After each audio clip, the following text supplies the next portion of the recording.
नमस्कार. आज मी श्रावणीसाठी हे पनीर चीज रोल बनवलेले आहेत. पण फक्त पनीर चीज रोल नाही आहेत. हे sweet corn with paneer cheese roll आहेत. तिला भरपूर आवडलेत. रेसिपी नक्की ट्राय करा आणि यामध्ये माझ्याकडून एक चूक झालेली आहे. ते मला तुम्ही पुढे सांगा. ओके. चूक म्हणजे अशी चूक नाही आहे ती, फक्त मी विसरली आहे ते दाखवायचं. बाकी काही नाही. बरं, 1 कप गव्हाचं पीठ घ्यायचं त्यामध्ये थोडंसं तूप घालून घ्यायचे. कणीस उकळून ठेवायचे जेणेकरून ते थंड होईल. नंतर आपण जे रोलअप करणार आहोत त्यामध्ये घालण्यासाठी हे थंड व्हायला हवं आहे. ठीक आहे. यानंतर आपण हे तूप सगळं पिठामध्ये छान मिक्स करून घ्यायचे आणि त्यानंतर त्यामध्ये थोडंसं मीठही घालायचे. मीठ घालून झालं की मग पाणी, साधं पाणी घ्यायचे. गरम थंड असं काही नाही, नॉर्मल रूम टेम्परेचरचं पाणी घ्यायचे आणि त्यामध्ये पीठ छान मळून घ्यायचे. आपण याच्या शीट्स बनवणार आहोत ज्या फक्त एका साईडने भाजून घेतलेल्या असणार आहे. त्यामुळे पीठ जास्त घट्टही नको आहे ना जास्त पातळ हवं आहे. आपल्याला नॉर्मल आपण चपातीसाठी जे पीठ मळतो त्या पद्धतीचंच पीठ हवं आहे. तेल लावून हे पीठ छान भिजण्यासाठी 10 ते 15 मिनिटासाठी ठेवून द्यायचे. तोपर्यंत आपण बाकीची तयारी करून घ्यायची. यामध्ये तुम्हाला आवडतील त्या सर्व भाज्या घालू शकता. फक्त ज्या भाज्यांना पाणी सुटेल अशा भाज्या वापरायच्या नाही आहेत. जसं की टोमॅटो मी घेतला आहे, पण मी अर्धाच टोमॅटो वापरला आहे, जास्त नाही. गाजर आणि बीट असेल तर तेही आवर्जून घाला. म्हणजे ह्या सगळ्यामध्ये मुलं छान आवडीने या सगळ्या भाज्या खाऊन घेतात. मी यामध्ये गाजर, कांदा, सिमला मिरची या सर्व भाज्या घातलेल्या आहेत. विथ प्रोटीन रिच बनवण्यासाठी यामध्ये मी पनीर घालून घेतलेलं आहे. कांदा, सिमला मिरची एकदम बारीक कापून घ्यायची आहे, जेणेकरून ती शॅलो फ्राय करत असताना छान शिजून निघेल. ठीक आहे. शॅलो फ्राय करत असताना आपल्याला जास्त वेळ नाही, ह्या भाज्या आपण शिजवून घेणार नाही आहोत, म्हणून त्या शॅलो फ्राय करत असतानाच आपल्या छान परतवून व्हायला हव्यात. ठीक आहे. यानंतर मी टोमॅटोची जी मधला गर आहे पाणीवाला तो काढून टाकलेला आहे, जेणेकरून आपलं हे जे मिश्रण आहे ते जास्त लिक्विडी होणार नाही आणि आपले रोल छान तयार होतील. बरं, यामध्ये मी फक्त अर्धच कणीस वापरलेलं आहे, पण कणीस घेतल्यानंतर ते छान उभं कापून घ्यायचे. कसं, पूर्ण जी कणसाची बी आहे त्यावरून आपण कट मारून घ्यायचं जेणेकरून त्याचे छान बारीक चुरा होऊन जाईल. त्याला जास्त आपल्याला कट करायची गरज पडणार नाही.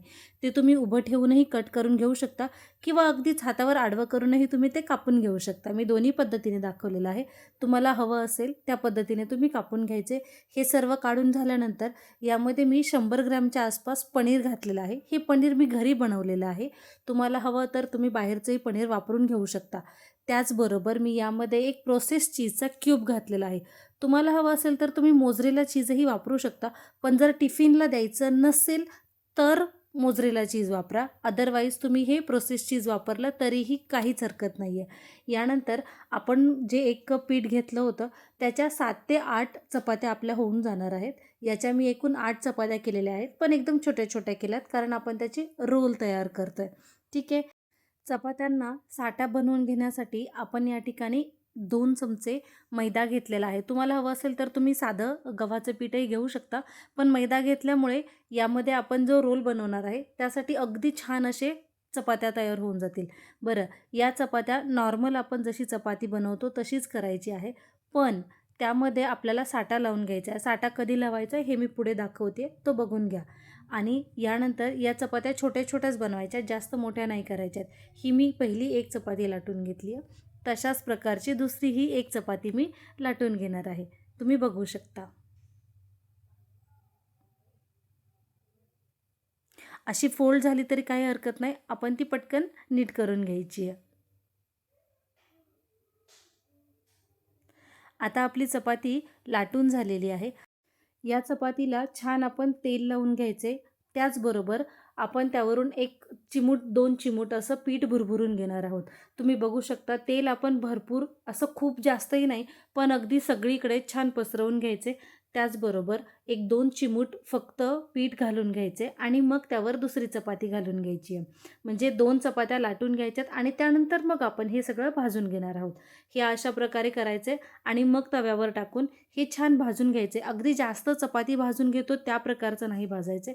नॉर्मली आपण 2 चपात्या बनवणार आहोत, जेणेकरून रोल बनवताना आपल्याला ह्या इझी होतील आणि ती एक साईड भाजलेली आहे त्यामुळे ती फ्राय करत असताना जास्त वेळही लागणार नाही.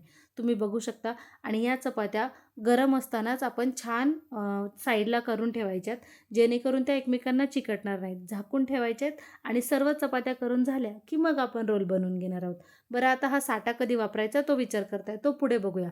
यामध्ये मी 1 चमचा ओरिगॅनो घातलेला आहे, अर्धा चमचा काळे मिरे पावडर घातलेली आहे आणि त्याचबरोबर घालायची आहे हिरवी मिरची. जर मुलांना जास्त मिरची नको असेल तर तुम्ही मिरची स्किप करू शकता, पण टेस्ट येण्यासाठी थोडीशी मिरची हवीच आहे. आता हा साठा आपल्याला वापरायचा आहे. आपण ज्या चपात्या बनवून घेतल्या होत्या त्याची ही जी कच्ची बाजू दिसते ही बाहेरून ठेवायची आपल्याला आणि भाजलेली बाजू आतून, जेणेकरून फ्राय करत असताना आपल्याला ती जी कच्ची वाटते ती ॲक्च्युली कच्ची नाही आहे, पण ती भाजून निघेल. ठीक आहे. आता आपण यामध्ये बनवून ठेवलेले हे सर्व सारण भरून घेणार आहोत आणि आपण जो साठा बनवून ठेवला आहे तो साईडला चिकटवण्यासाठी तो वापरायचा आहे. बरं, आता हा साठा लावून घेतला की फोल्ड करून घ्यायचे छान आणि त्यानंतर याचा रोल तयार करून घ्यायचा आहे. अशाच प्रकारचे 7 ते 8 रोल तयार करून घ्यायचेत. आणि हो, या अशा छोट्या चपातीसाठी 2 चमचे सारण इनफ आहे. जास्त सारण झालं तर ते फुटून तेलामध्ये सुटू शकतं.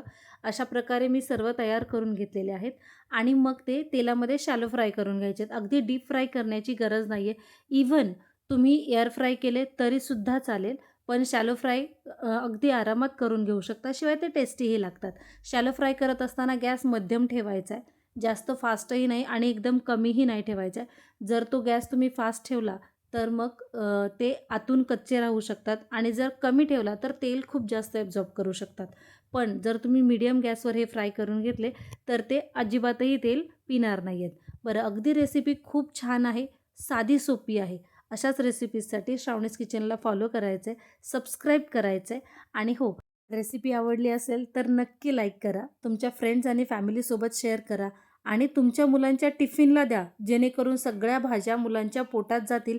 आणि हो, सारण बनवताना मी काय दाखवायचं राहिले हे मला कमेंट करून नक्की सांगायचं आहे.